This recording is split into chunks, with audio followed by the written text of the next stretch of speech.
امشب در 24 تجدید دعوت نشست امنیتی مونیخ از شاهزاده رضا پهلوی. گزارش ایران اینترنشنال از تاثیر مناسبات تهران و برلین برای جلوگیری از حضور شاهزاده در کنفرانس مونیخ.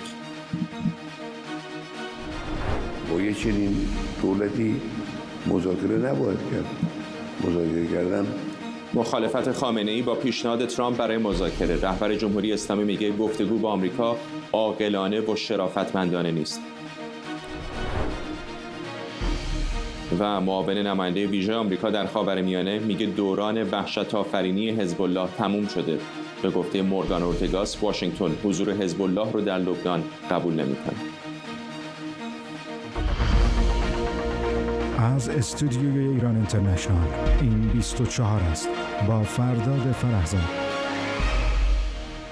بینندگان ایران اینترنشنال در ایران و سراسر جهان سلام و وقت بخیر. همزمان با اعتراضات به تصمیم اخیر در آلمان برای جلوگیری از سخنرانی شاهزاده رضا پهلوی در نشست امنیتی مونیخ، سخنگوی این کنفرانس به ایران اینترنشنال گفته دعوتنامه صادر شده برای حضور او در این نشست همچنان معتبره. همزمان ساعتی پیش گروهی از ایرانیان ساکن برلین در اعتراض به خبر لغو دعوت از شاهزاده رضا پهلوی مقابل وزارت خارجه آلمان تجمع کرده بودند.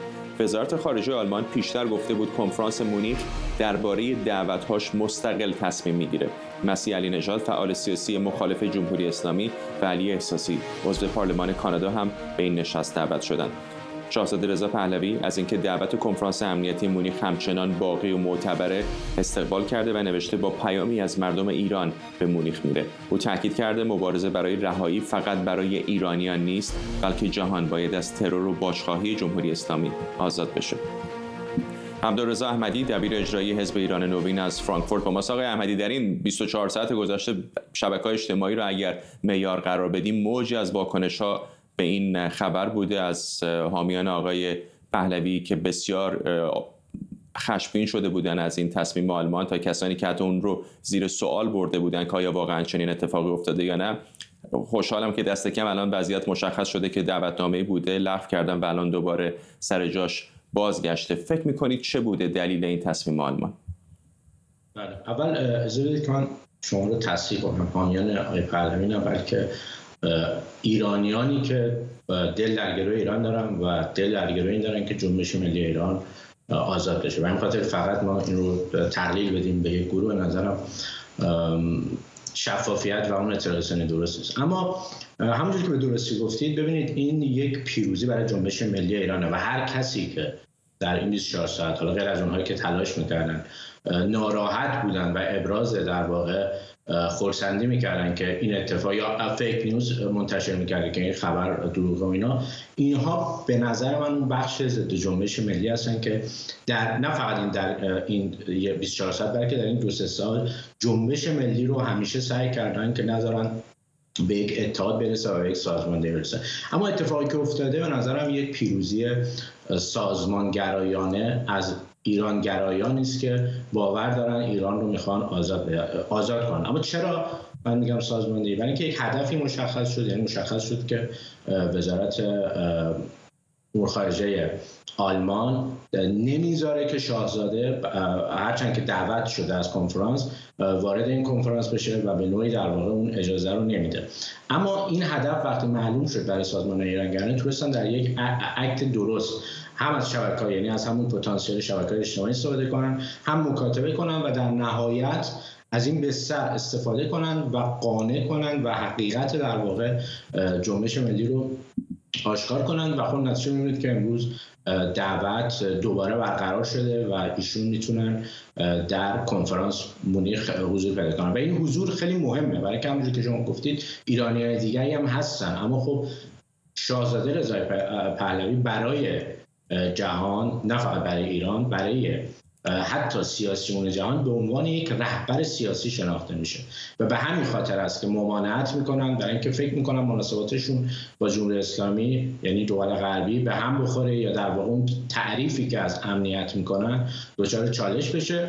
اما همونجوری که گفتم این همگرایی بین سازمان‌های ایرانگرا و این تلاش و اون در واقع راهبردی که به زعم من تنها نتیجه اکت مردم و شاهزاده رضا پهلوی نیست، بلکه بودن یک تیم مشاور قوی که به درست روز رو میشناسه، میفهمه که چجوری باید مسیر رو باز کنه، میفهمه چجوری میتونن از پلتفرم‌ها استفاده کنن و تجمیع اینها، یعنی ملتی که داره با جمهوری 57 مبارزه میکنه، رهبری شاهزاده و یک تیم مشاور قوی، اینها مثلثی که باعث میشه که امروز جنبش ملی بتونه جشن بگیره و این رو به عنوان یک پیروزی مهم قلمداد کنه. آقای احمدی با ما بمونید. خبرنگار ما احمد صمدی از محل تجمع اعتراضی شماری از ایرانیان در برلین که تصاویرش هم دیدیم یک گزارش کوتاه فرستاده، اون رو ببینیم و دوباره برمیگردیم.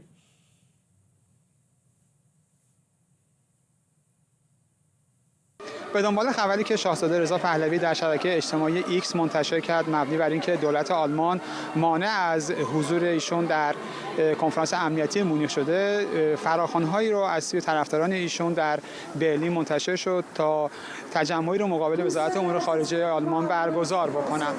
اونطور که ایران اینترنشنال مطلع شده، خب این دعوتنامه ارسال شده بوده و در 28 دی ماه از سوی آقای کریستوف هویسکن رئیس کنفرانس امنیتی مونیخ این دعوتنامه برای آقای شاهزاده رضا پهلوی ارسال میشه، اما خب حدود 2 هفته بعد ایمیل دیگری برای شاهزاده رضا پهلوی ارسال میشه و اعلام میشه که به این کنفرانس نیان و چرا که او تحت فشار هست و حضور ایشون در این کنفرانس میتونه که تأثیر بذاره بر روابط برلین و تهران.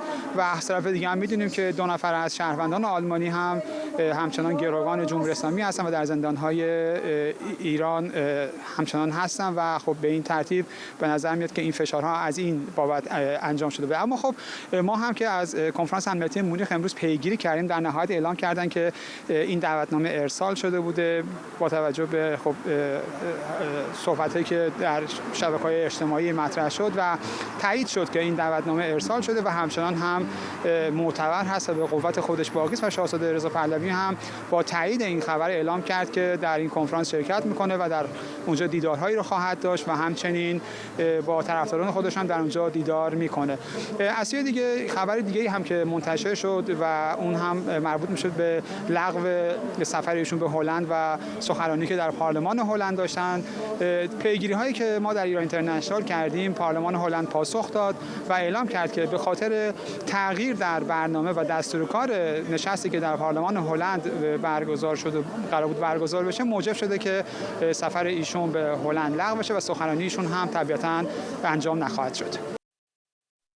همچنان با عبدالرضا احمدی دبیر اجرایی حزب ایران نوین از فرانکفورت هستیم. آقای احمدی، همون اول که وزارت خارجه آلمان پاسخ ما به بعضی از رسانه‌ها رو دیگر رو اینطور داد که کنفرانس امنیتی مونیخ خودش در مورد مهمانانش تصمیم میگیره، یکم ادبیاتش مبهم بود. یعنی به نظر میرسه که یک پاسخ گمراه کننده تا اندازه‌ای دادن. میفهمم که خب کنفرانس خودش تصمیم میگیره، ولی باز همزمان ممکنه فشارهایی هم از بالا از سمت وزارت خارجه بوده باشه. چرا به نظرتون چنین کردن؟ و این اولین بار هم نیست. میدونیم که انتقادات زیادی ایرانیان دارن به بعضی از دولت‌های اروپایی به خاطر مماشات‌هایی که در 40 خورده ای سال گذشته با جمهوری اسلامی داشتن.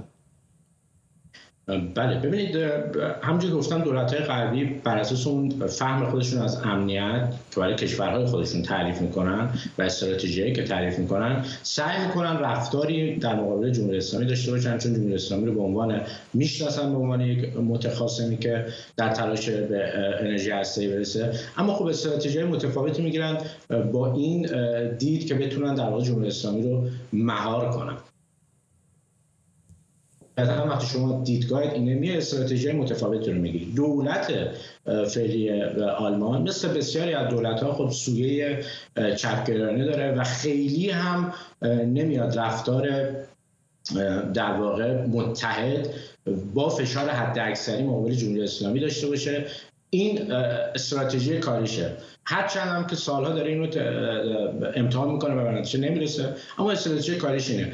در نتیجه اگر اینو ما بفهمیم، میفهمیم که چرا اینجوری در واقع تصمیم سازی میکنن و میان حتی جلوی ورود رهبر جنبش ملی رو در یک کنفرانسی که به گفته در واقع به درستی شما اشاره کردید باید مستقل عمل کنه، باید یک پلتفرمی باشه که در مورد مسئله امنیت اونم در بعد جهانی صحبت میکنه، میان اونجا در واقع کارهایی رو میکنن و شاید توصیه‌هایی رو میکنن که باعث میشه محدودیت ایجاد کنه برای کنفرانس، برای برگزار کننده چنین کنفرانسی. اما خب همونجوری که گفتم وقتی میدان خالی نباشه از اکتیویست ایرانی یا هر کشوری که داره برای دموکراسی فعالیت میکنه، میتونه از پلتفرم ها آزاد کنه، برای اینکه خب دموکراسی وجود داره. وقتی شما خواسته ای داری و این رو تجمیع کنی و با اون کسانی که در دولت هستن برسونی، اونا بازنگری میکنن و این روال صحیح دموکراسیه. اما بذارید من از پلتفرم شما استفاده کنم، چون 18 فوریه هم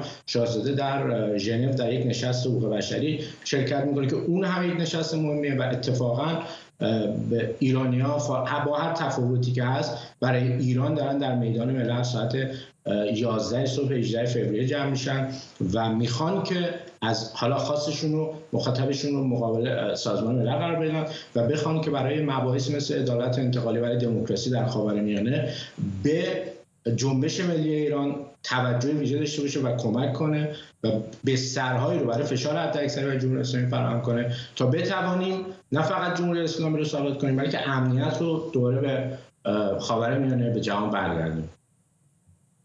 ممنونم از شما. عبدالرضا احمدی، دبیر اجرایی حزب ایران نوین از فرانکفورت. غزاله شارمهد، دختر جمشید شارمهد، به نقل از مقامات آلمانی گفته پیکر پدرش از ایران به آلمان منتقل شده. پیشتر خبرگزاری‌های ایران خبر دادند که پیکر آقای شارمهد در پاسخ به تقاضای خانواده او به آلمان منتقل شده. جمشید شارمهد شهروند ایرانی آلمانی حدود 4 سال پیش از دبی رو بوده و از طریق عمان به ایران منتقل شد و 7 آبان خبر مرگ او در زندان جمهوری اسلامی منتشر شد. خود غزاله شارمهد فرزند جمشید شارمهد از کالیفرنیا با ماست. خانم شارمهد، ممنونم که دعوت ما رو قبول کردید. یکم در مورد شرایط الان بگید. آیا پیکر پدرتون به آلمان رسیده؟ خودتون خواهید رفت اونجا؟ چه پس برنامه‌تون؟ بله، ما بهم گفتن که یک کفنی اونجا رسیده و پدر من توشه. البته برای ایدنتیفیکیشن هنوز اتوپسی یعنی کالبد شکافی لازم هستش و اون هفته دیگه اتفاق میافته. یعنی بعد از اون که این اتفاق افتاد ما میتونیم مطمئنا بگیم که این پدر من هستش، چه اتفاقی چه بلای سرش آوردن و از اونجا راهمون تازه و کارمون تازه شروع میشه که کار دادگاهی هستش به علیه جمهوری اسلامی در آلمان و این با همین قدمی که دیروز بودش امیدوارم که شروع شده باشه. خانم شارمهد، از این فرصت استفاده بکنم در مورد رویکرد دولت آلمان هم ازتون بپرسم. دائما اتفاقاتی میفته که سوالات زیادی رو مطرح میکنه. از همین خبر قبلی ما در مورد دعوت از شاهزاده رضا پهلوی در کنفرانس امنیتی مونیخ گرفته تا موضوع بسیار جدی‌تر شاید مثل کشته شدن پدر شما در داخل جمهوری اسلامی ایران. چطور میبینید به طور کلی نقشی رو رویکردی رو که دولت آلمان داره با جمهوری اسلامی بازی میکنه؟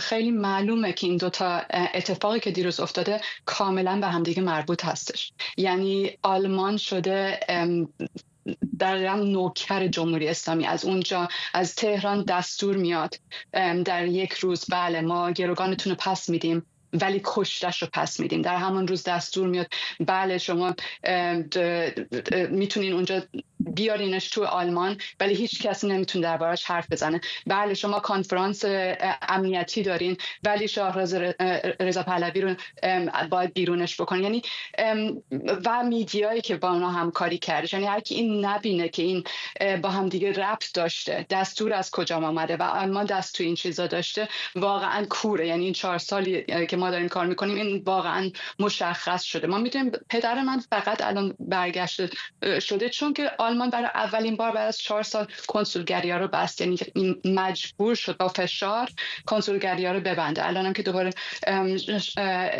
شاهزاده دعوت شدش به خاطر فشارهایی که ما همه تو آلمان آوردیم، مردم اومدن بیرون و نذاشتیم. یعنی این چیزا به طریق مختلفی میخوان صدای مردم ایران بسته بشه، میخوان کارشون رو با جمهوری اسلامی ادامه بدن و ماها که این اتفاقا میفته یا میخوان ما رو بکنن تو کفن، یعنی کاملا خفه بشیم، یا از تو کنفرانس ها بذارنمون بیرون، یا از تو میدیا بندازنمون بیرون، یا یه کاری بکنن که نتونه این صدای ما به جایی برسه که برای آلمان و برای اونایی که هنوزم دارن بیزنس با جمهوری اسلامی میکنن خراب بشه. از این میترسن، آلمان میترسه. ممنونم از شما. غزاله شارمت، فرزند جمشید شارمت از کالیفرنیا. مرسی. رهبر جمهوری اسلامی مذاکره با دولت دونالد ترامپ درباره برنامه هسته‌ای و تحریم‌ها رو رد کرده. علی خامنه‌ای در سخنرانیش در جمع فرماندهان نیروی هوایی ارتش ایران با اشاره به خروج آمریکا از برجام و ادامه تحریم‌ها گفته که مذاکره با چنین دولتی عاقلانه، هوشمندانه و شرافتمندانه نیست. امتیاز دادیم، مذاکره کردیم، امتیاز دادیم، کوتاه آمدیم، اما نتیجه‌ای که مقصودمون بود به دست نیاوردیم. همین معاهده را هم با همه این نقص‌هایی که داشت طرف مقابل باز خراب کرد، نقض کرد، پاره کرد. با یه چنین دولتی مذاکره نباید کرد. مذاکره کردن عاقلانه نیست، هوشمندانه نیست، شرافتمندانه نیست. در واشنگتن اما ساعتی پیش بنیامین نتانیاهو در نشست خبری مشترک با رئیس مجلس نمایندگان آمریکا با تمجید از اقدامات اخیر ترامپ در حمایت از اسرائیل، از جمله دستور بازگشت فشار حداکثری علیه تهران، گفته از پذیرایی که در واشنگتن ازش به عمل اومده تحت تاثیر قرار گرفت. آقای نتانیاهو با اشاره به گفتگوهای چند روز اخیرش درباره جلوگیری از دستیابی ایران به سلاح هسته‌ای و همینطور آینده نوار غزه از تحکیم روابط آمریکا و واشنگتن استقبال کرد. بسیار تحت تاثیر قرار گرفتم به واسطه پذیرایی که از من شد و همینطور کارها و صحبت‌هایی که ما اینجا داشتیم برای حصول اطمینان که ایران هرگز به سلاح هسته‌ای دست پیدا نمی‌کنه و همینطور حصول اطمینان از این که حماس نابود شده و آینده‌ای نخواهد داشت در غزه. صلح نخواهیم داشت اگر حماس اونجا بمونه. ما توافق کردیم بر سر بسیاری از مسائل و این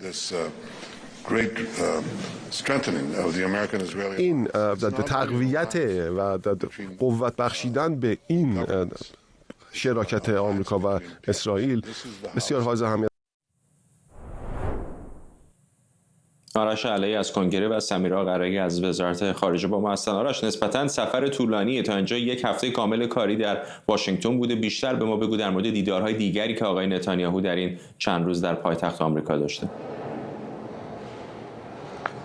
2 روز گذشته که کاملا تیم ایشون در کنگره آمریکا سپری کردن تا در واقع دیر وقت دیشب بودن در کنگره. بعضی از اعضای تیم ایشون چند ساعتی و من دیروز گذروندم به تعقیب کردن تیم به امید اینکه بتوانیم سوال بپرسیم از هیئت اسرائیلی.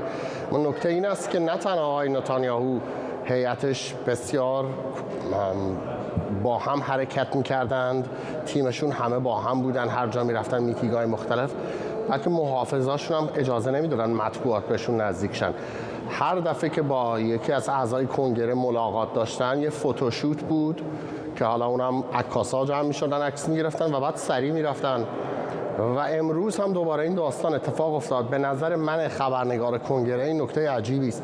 نتانیاهو وقتی میآید کنگره معمولاً سخنرانی می‌کند. 4 بار تا حالا سخنرانی در صحنه علنی مجلس داشته است، در صحنه علنی کنگره آمریکا بارها و بارها مصاحبه‌های مختلف مطبوعاتی داشته است، ولی به نظر می‌آید در 2 روز گذشته بسیار سعی کردند در این زمینه خاموش باشند، هیچ سوالی از مطبوعات نگرفتن. امروز هم کنفرانس خبری مشترکی برگزار کردن، 2 نفر با هم دیگه صحبت می‌کردن. آقای مایک جانسون و نتانیاهو بیشتر داشتن با هم دیگه تعارف می‌کردن و خوشوبش انجام می‌دادن و بعد بدون که یک سوال هم از خبرنگاران در واقع اجازه بدن که خبرنگاران بپرسن، چرخیدن و برگشتن به سمت در و از دید خارج شدن. به بخشایی از گفتگوی این 2 نفر با همدیگر گوش کنید. و آقای نخست وزیر هر دو میدانند که صلح بسیار مهم هست و البته امنیت با مماشات ممکن نمیشه و همینطور وقتی که ایشون در ژانویه اومدن آقای ترامپ آتش بس رو اجرا کردن و گروگان‌های آمریکایی اسرائیل رو به خانه بازگردوندن و سیاست‌های فشار حداکثری بر ایران و نیابت‌های خودش رو که مردم اسرائیل رو براشون مشکل در جهان ایجاد می‌کنن به اجرا گذاشتن و این رهبری قاطع رو نشون میده و با برگشت آقای ترامپ به کاخ سفید امریکا پشت نخواهد کرد به اولویت‌های امنیت ملی خودش و حمایت ما از اسرائیل. همچنان با آرش و سمیرا هستیم. سمیرا، برسیم سر حرفای خامنه‌ای که به نظرم اولین واکنش بسیار مهم هست به پیشنهاد آقای ترامپ. چه بازخوردی داشته در آمریکا تا الان؟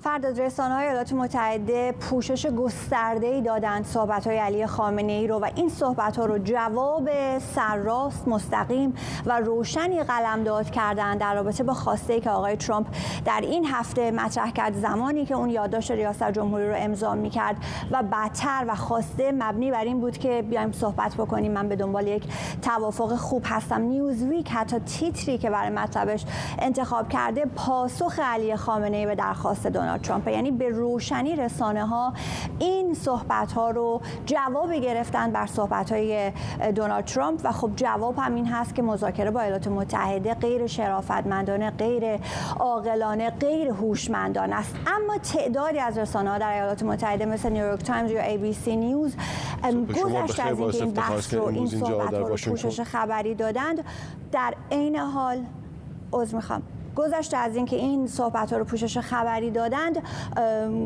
به این هم اشاره کردند که علی خامنه‌ای مشخصاً در رو به روی انجام مذاکره نبسته، همچنان این رو منع نکرده برای سران جمهوری اسلامی که بخوان برن بنشینن صحبت بکنن. برخی دیگر از رسانه‌ها هم صحبت کردند با تحلیلگران و نوشتند که این رفتار رو ما پیشتر هم از علی خامنه‌ای دیدیم.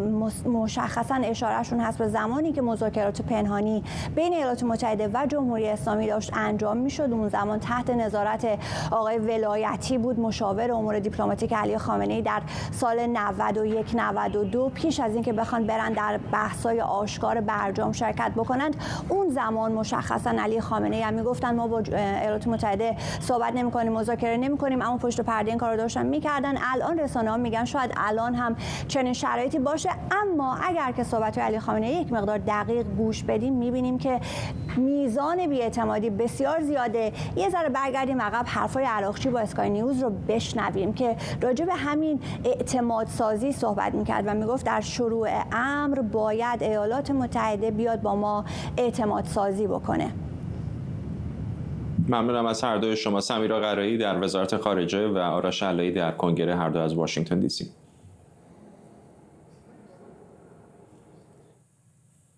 حسن دایی، پژوهشگر و فعال سیاسی از کنیتیکت، و مرداد قاسمفر، روزنامه‌نگار و تحلیلگر مسائل ایران از ویرجینیا با ما هستن. با آقای دایی شروع می‌کنم. ادبیاتی که خامنه‌ای استفاده کرده خیلی به نظر مسیر رو کامل مسدود می‌کنه. اینطور نیست وقتی حتی از واژه شرافتمندانه استفاده می‌کنه، بعد اگر تیمش بخوام برن و مذاکره کنن چه خواهند گفت؟ آیا بی‌شرفی است مذاکره با آمریکا؟ من فکر نمی کنم، 100% یعنی فکر نمی کنم، با اینکه ابهاماتی هست.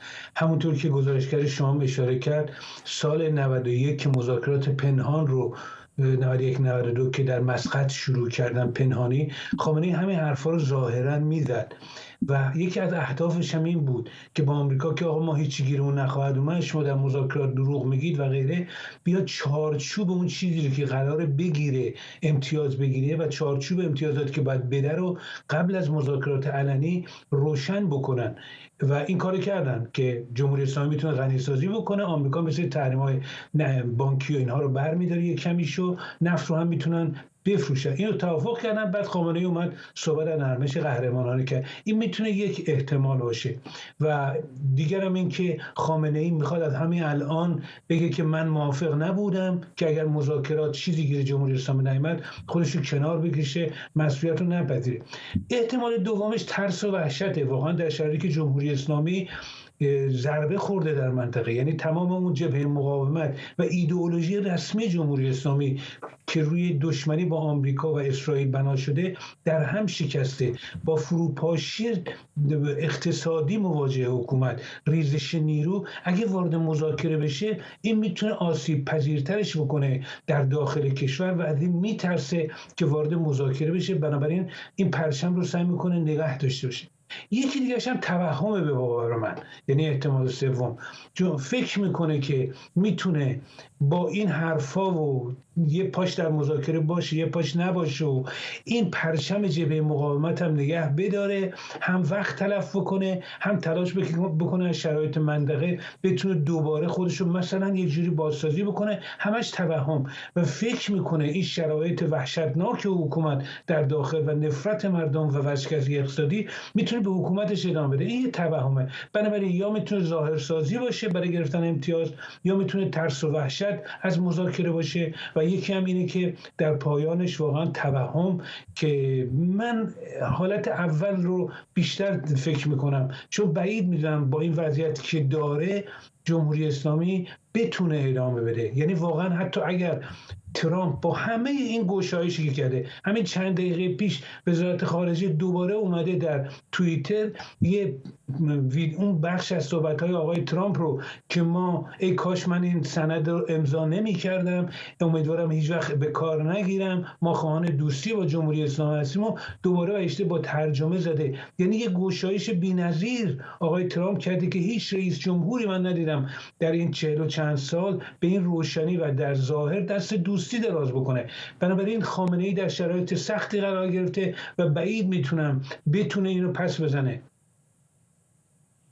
آقای قاسم‌فر، شما چه فکر میکنید؟ ادبیاتش بیشتر تاکتیک چانه زنی است و راه گریز برای اینکه بگه اگر شکستی بخورن مذاکرات احتمالی، من که از اول گفتم نه، یا واقعا به جد به نظرتون سیاست نظامه که مذاکره رو از همین الان منتفی داره اعلام میکنه؟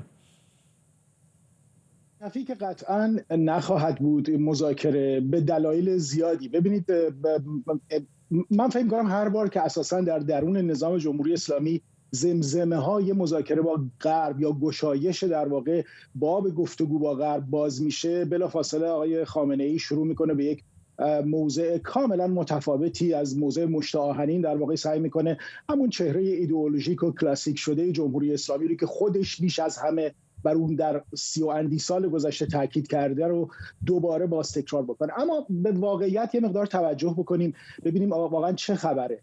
ببینید، مردم ایران امروز صبح در شرایطی از خواب بیدار شدن روز جمعه که قیمت دلار به 87,000 تومان، بیش از 87,000 تومان افزایش پیدا کرده. در عین حال در شرایطی دارن مردم زندگی میکنن که 850,000 میلیارد تومان کسری بودجه دولت آقای پزشکیان هست، در شرایطی که 20 میلیون نفر از جامعه ایران دچار بیکاری هست، 1/3 جمعیت ایران زیر خط فقر کامل هست. در چنین شرایطی واقعا آقای خامنه‌ای چه چیز دیگری داره که بذاره روی میز برای دولتی که درگیر این مسائل است؟ آقای پزشکیان میخواد تو این شرایط بجز مذاکره با آمریکا چیکار بکنه؟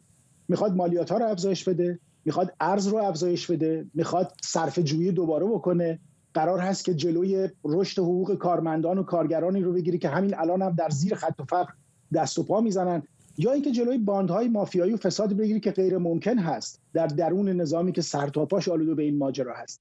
بنابراین هر انگیزه‌ای که آقای خامنه‌ای رو وادار میکنه در این شرایط صحبت بکنه، او با یک وضعیتی رو در رو هست که راه و چاره و گریزی از برخورد و مواجهه و حل اون نداره. به همین دلیل هم است که بجز صدای خود آقای خامنه‌ای در بقیه ارکان دولت، حتی در میان فرماندهان سپاه، در میان بسیاری از مسئولان رده‌های میانی‌تر نظام، می‌بینید به شدت دارن صحبت از ضرورت وارد گفتگو شدن و رفتن پای میز مذاکره با آمریکا و حل مسائل رو میزنن.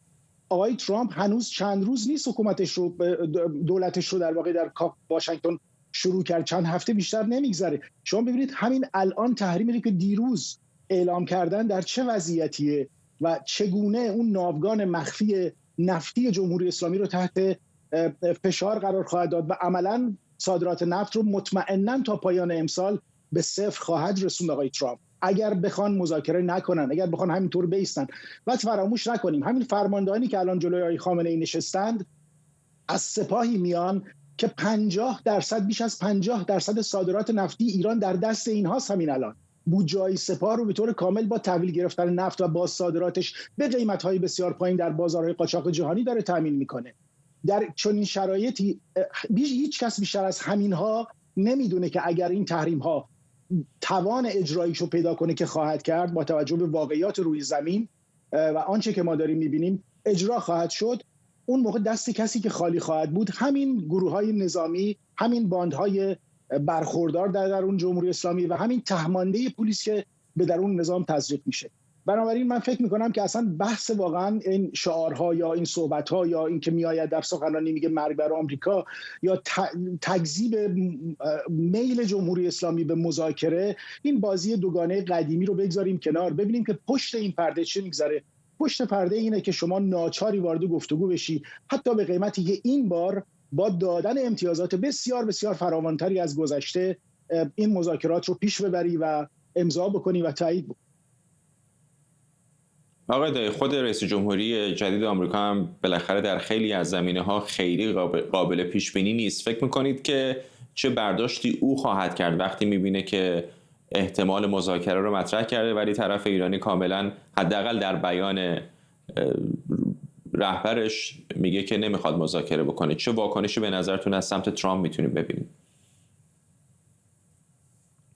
آقای ترامپ قابل پیش بینی نیست، ولی در مورد رابطه با جمهوری اسلامی یا نوع برخورد من فکر کنم تقریبا ثابت بوده، چه در 4 سال اول موقعی که بعد از برجام خارج شد، در 4 سال گذشته که رئیس جمهور نبود و این در این 2-3 روزی که آقای نتانیاهو بود صحبتایی که کردن و اون اینه که خواهان جنگ و درگیری نظامی نیست، خواهان تغییر رژیم نیست، میخواد با همین حکومت به سازش برسه، خواهان یک سازش هسته‌ای قوی که قابل راستی آزمایی باشه به شدت هستش. و طبیعتا در منطقه هم قبلا مطرح بود مسئله منطقه، الان دیگه زهر منطقه جمهوری اسلامی کشیده شده، دیگه قدرتی نداره، بنابراین یه مسیر ثابت رو رفته و یه دست دوستی دراز کرده. من اتفاقا فکر میکنم بالاخره آقای ترامپ، ببینید تمام سرویس‌های اطلاعاتی در خدمتشن، در این چند ماه گذشته هم بودن، ضعف جمهوری اسلامی هم میدونه. اگر نشانه‌هایی در مورد بربستان‌های پشت پرده نبود، بعید میدونم که آقای ترامپ میومد این صحبت‌ها رو میکرد. بنابراین من فکر میکنم لااقلش اینه، با همه چیزایی که میشه گفت غیر قابل پیش بینی، من فکر کنم لااقل برای یه دوره کوتاه، میتونه چند هفته باشه چند ماه باشه، برای یه دوره کوتاه ما دیپلماسی یا انتظار آقای ترامپ رو میتونیم آزمایش بکنیم. این میتونه نتیجهش بشه سرخوردگی آقای ترامپ و روی آوردن به سیاست فشار حد اکثری، یا میگه نه میرن در علنا مذاکرات رو شروع میکنن و مسیر دیگری خواهد. به نظر من تمام حدس و گمان ها اینها به چند هفته نخواهد کشید، لااقل حد اکثر چند ماه. بنابراین انتظار طولانی نخواهد بود و خواهیم دید که خامنه ای تصمیم میگیره. تصمیم با خامنه ای، این رو همه به نظر من در داخل ایران هموطنان بدونن، توپ در زمین خامنه ای، هرچی هم عواقب پیامدهای مذاکره نکردن و تحریم‌های دیگه باشه، اون رو هم مقصرش خامنه ایه. آقای قاسم‌فر، حدس می‌زنم از این طرف هم الان اگر واقعا ترامپ بخواد بزنه زیر میز در موقعیت بهتری قرار گرفته، اینطور نیست چون میگه که من که پیشنهاد دادم طرف ایرانی ردش کرد.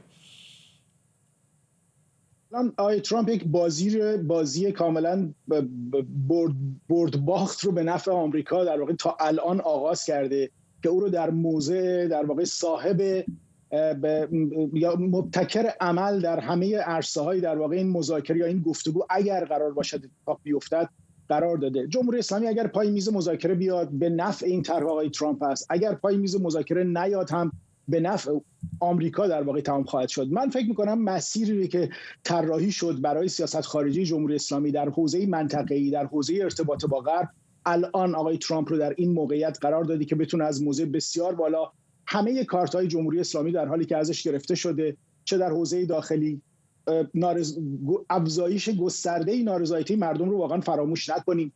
قیمت ارز و دلار رو که بر تک تک زندگی مردم تاثیر خواهد گذاشت فراموش نکنیم. شب عید نزدیک، من پیش بینی می‌کنم که به زودی ما با دلار 100,000 تومان در واقع رو در رو خواهیم شد. در چنین شرایطی است که ترامپ خیلی راحت میتونه فشار بیاره بر حکومت جمهوری اسلامی، میتونه خیلی راحت دیکته بکنه و احتمالاً جمهوری اسلامی پای میز مذاکره خواهد آمد دیر یا زود، همینطور که قبلا هم عرض کردم. ولی این بار دیگه بعیدی که بتونه از موضع آنچه که آقای خامنه‌ای اسمش رو میذاره موضع عزت در واقع بتونه امتیازی بگیره از آقای ترامپ و احتمالاً در یک شرایط خیلی بدتری یک وضعیتی رو امضا خواهد کرد که همین خورده امتیازهایی رو هم که قبلا میتونست بگیره الان دیگه نخواهد تونست. ممنونم از هر دو شما آقایون، مهرداد قاسمفر روزنامه‌نگار و تحلیلگر مسائل ایران و حسن دایی تحلیلگر سیاسی از کنیتیکت آمریکا. معاون فرستاده ویژه آمریکا در خاورمیانه در دیدار با رئیس جمهوری لبنان گفته حضور حزب الله در دولت برای ایالات متحده قابل قبول نیست. مورگان اورتگاس گفته واشنگتن همچنان باید مطمئن بشه که حزب الله غیر نظامی باقی میمونه. خانم اورتگاس با اشاره به شکست حزب الله در جنگ با اسرائیل گفته که دوران وحشت آفرینی حزب الله تمام شده و این گروه دیگه قادر به تحمیل خواسته هاش نیست.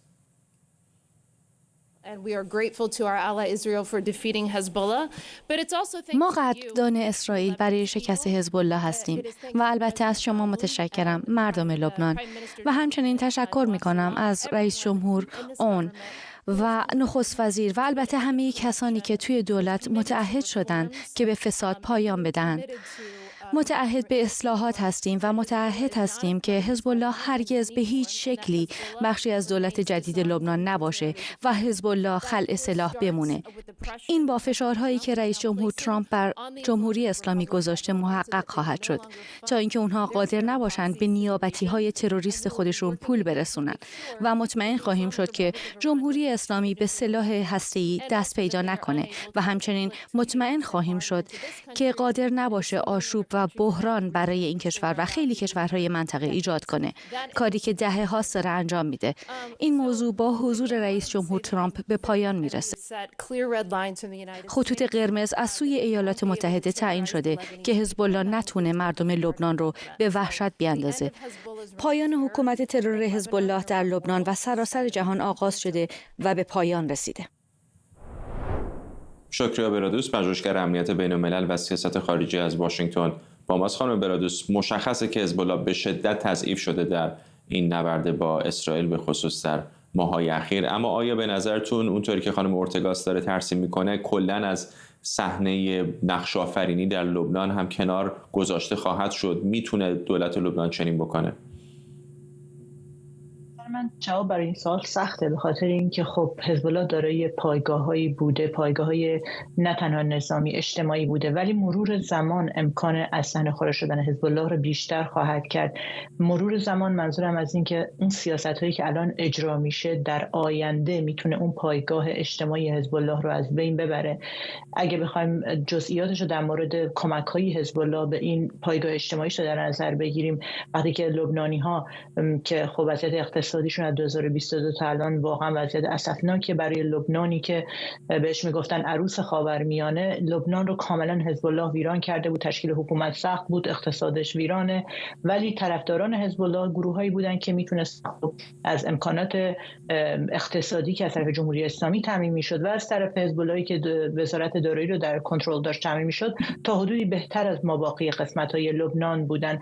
و اینکه خب شیعه‌های لبنان متفاوت از گروه‌های سنی و مسیحی لبنان بیشتر در لبنان ماندن و خب از نظر زاد و ولد هم تعدادشون بیشتره و برای همین شیعه‌های لبنان در اون پایگاه اجتماعی این گروه را، این حزب الله رو بیشتر کرده. ولی اگر حزب الله نتونه اون توقعاتی که این گروه اجتماعی حامی خودش داره، اگر نتونه رو تأمین کنه، نتونه وزارت دارایی رو بگیره، نتونه کمک‌های مالی جمهوری اسلامی رو به این گروه برسونه، مطمئناً با وضعیتی که اقتصادی که لبنان داره و این گروه‌ها خواهند داشت، این پایگاه اجتماعی خودش رو به مرور زمان از دست خواهد داد و اینجاست که میگم مرور زمان ثابت خواهد کرد که اگر این وزارت‌ها رو نگیره و اگر راه کمک جمهوری اسلامی به حزب الله همونطور که الان قطع شده ادامه پیدا کنه، اینجاست که در صحنه سیاسی لبنان محو خواهد شد. و موضوع مهمتر دیگه، چون که الان کشورهای مثل قطر، خب آخرین سفری که نخست وزیر قطر داشته گفته که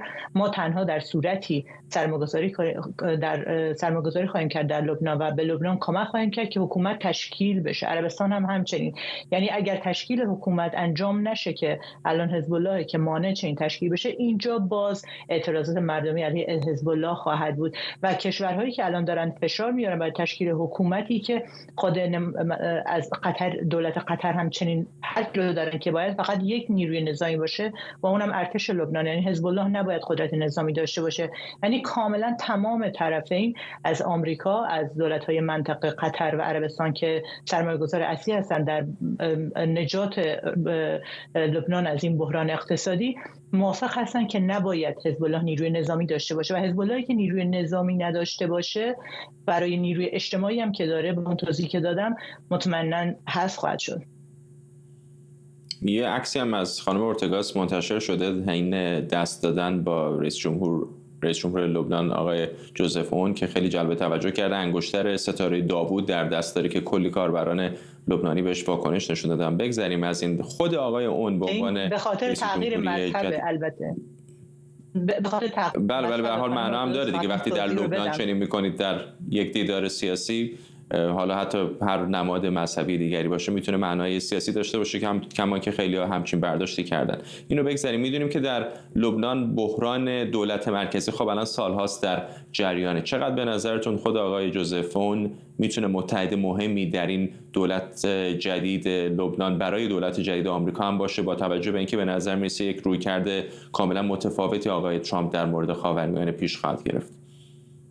ببینید، همین شخصیت خانم مورگان که در مورد انگشتر صحبت کردی، خب از شخصیت‌هایی که موافق بیشتر دخالت آمریکا در موضوعات خاورمیانه است، همراه سیاست‌هایی مثل مارکو روبیو است، مثل والس، طبق گزارشی که خود اسرائیل تایمز در موردش داده، نزدیک به کشتن داماد ترامپ. این نشون میده اون شخصیت‌هایی که در کابینه ترامپ و اون سیاست مشاور امنیتی و وزارت خارجه نزدیکه که آمریکا باید نقش بیشتری رو بازی کنه در خاورمیانه و خودش تجربه کار کردن در وزارت دارایی برای مسائل خاورمیانه رو داشته. یعنی زنی است با تجربه و کاملا مخالف جمهوری اسلامی و گروه شبه نظامی، از چیزی که بارها در پنل‌ها و کنفرانساتی که در واشنگتن شاهد بودم دیدم و گفته‌های خودش وجود داره و از نظر قدرت زن قدرتمندی در دانشی از خاورمیانه داره و معاون کسیه که خب این شخصیت تجاری که ویتکوف که نماینده ترامپ برای مسائل خاورمیانه تجربه آنچنانی در مورد مسائل خاورمیانه نداره.